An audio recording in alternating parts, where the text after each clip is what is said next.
Praise the lord. హల్లెలూయా. దేవుని నామానికి మహిమ కలుగును గాక.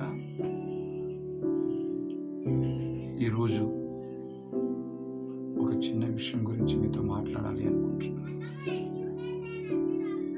తెలుగు రాష్ట్రాలకు సుపరిచితుడైనటువంటి ప్రొఫెసర్, పాస్టర్గా అద్భుతమైనటువంటి వాక్చాతుర్యం, దేవునికి జ్ఞానం, బైబిల్ యొక్క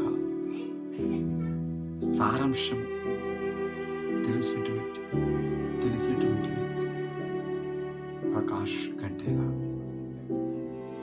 మనందరిని గురించి దేవుడి రాజ్యానికి నిన్నటి దినాన రాత్రి పూట 11 గంటల సమయంలో చనిపోవడం జరిగింది. చాలా బాధాకరమైన విషయం. ఎందుకంటే క్రైస్తవ సమాజానికి జ్ఞానం కలిగినటువంటి, బైబిల్ గురించి తెలిసినటువంటి వ్యక్తి చాలా అవసరం. ఉన్నతమైన చదువు, బైబిల్ ప్రకారంగా నా దేవుడు యేసుక్రీస్తు నిజమైన దేవుడు, సవాల్ విసిరగలిగినటువంటి దమ్ము, ధైర్యం ఉన్నటువంటి దైవ సేవకుడు. మరణం క్రైస్తవ సమాజానికి తీరిన లోటు. ఇది వాస్తవం. ఇలాంటి దైవ సేవకులు ఎక్కువ కాలం బ్రతుకున్నారు, కానీ మనం అతన్ని కాపాడుకోలేకపోయాం. అతన్ని కాపాడుకోలేకపోవడానికి 2 కారణాలు. ఒకటి, అన్నగారు తన హెల్త్ విషయంలో పరిచర్యలో పడి కొంత నెగ్లెక్ట్ చేశాడు. ఇది ముఖ్యంగా కనిపిస్తుంది. అందువల్ల చేదాటిపోయింది సమస్య, ఆరోగ్య సమస్య. అందువల్ల డాక్టర్లకు కూడా రాత్రికాల సమయంలో చేతులు ఎత్తేయడం జరిగింది. ఎందుకంటే ఇలాంటి దైవ సేవకులు ఉన్నప్పుడు వారి యొక్క ప్రసంగాల ద్వారా ధైర్యం వస్తుంది. సమాజంలో కొంత మార్పు తేవడానికి, మోటివేషన్ చేయడానికి చాలా వండర్ఫుల్ పర్సన్. నేను వారి ఆరోగ్యాన్ని గురించి తెలుసుకున్నప్పుడు చాలా బాగా అనిపించింది.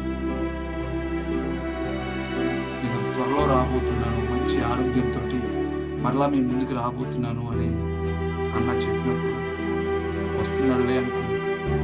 కానీ ఇలాంటి వార్త వినాల్సి వస్తుంది అని ఎప్పుడు కూడా నేను అనుకోలేదు. ఇంత తొందరలో వస్తుందని అనుకోలేదు. అన్న రికవర్ అవుతాడు, వస్తాడు అనుకున్నా. కానీ ఈ మరణము క్రైస్తవ సమాజానికి చాలా బాధాకరం. కాబట్టి దైవ సేవకులకు నేను విషయాన్ని చెప్తున్నాను. సేవ భారం కలిగి పరిచర్యలకు వెళుతూ మీ ఆరోగ్యాలకి ప్రాధాన్యత ఇవ్వడంలో కొంత సమయాన్ని కేటాయించండి. ఇది చాలా ముఖ్యం. గతంలో కూడా పగడాల ప్రవీణ్ అన్న కొంత నిర్లక్ష్యం కనిపించింది. భారీ మూల్యం క్రైస్తవ సమాజం ఎదుర్కొన్నది.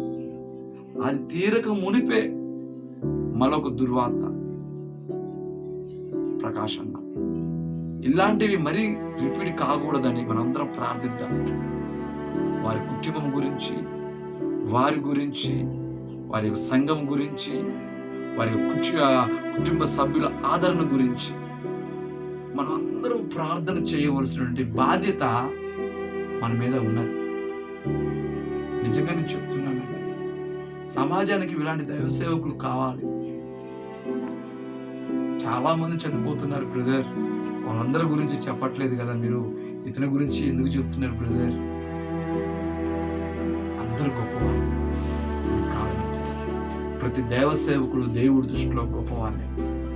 వాళ్ళందరి మరణం దేవుడి దృష్టిలో చాలా విలువైందని బైబిల్ బోధిస్తుంది. కానీ కొందరు ఉన్నతమైన చదువులు చదివి బైబిల్ సారాంశాన్ని కలిగి అద్భుతముగా క్రైస్తవ్యాన్ని ముందుకు తీసుకెళ్ళడంలో ప్రయాసపడుతూ వారికి జీవిత కాలం పూర్తి కాక మునిపే మధ్యలో చనిపోవడం చాలా బాధకరం. మనం గాలికి దీపం పెట్టి దేవుడా ఈ దీపం ఆరిపోవద్దు, నువ్వు వెలిగించు దేవుడా అన్నట్టు మూర్ఖత్వం.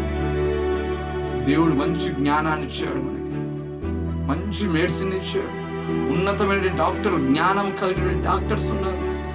కొద్దిగా మన సమయం కేటాయించి మన ఆరోగ్యానికి శ్రద్ధ వహించి హాస్పిటల్కి వెళ్ళి ఉంటే, ఎర్లీగా వెళ్ళి ఉంటే, వెళ్ళాడు అన్న చూపించుకున్నాడు, కానీ అదే తొందరగా వెళ్ళి ఉన్నట్టయితే స్టార్టింగ్లోనే ఈరోజు ఈ వార్త మనం వినేవాళ్ళం కాదు. అన్న ఇంకొద్ది కాలం బ్రతుకున్నట్లయితే అద్భుతమైనటువంటి పరిచర్య, అనేక వేల మందికి కనువిప్పు, మతన్మాదులకి చెప్పు దెబ్బలాగా మాట్లాడేవాడు, ఉన్నది ఉన్నట్టుగా డైరెక్ట్ గా స్ట్రైట్ ఫార్వర్డ్ అద్భుతంగా మాట్లాడే వ్యక్తి. అలాంటి వ్యక్తి సమాజానికి అవసరం. ఈరోజు అన్న చనిపోవడం, అన్న యొక్క మరణం, అన్న ఉన్నతమైన విద్య, ఇంగ్లీష్లో పీజీ చదివాడు, చాలా ఉన్నతమైన ఎడ్యుకేషన్. సరే ఏదేమైనప్పటికీ జరిగిపోయింది, జరిగింది, తిరిగి. కాబట్టి కుటుంబం కోసం మనం ప్రార్థిద్దామా?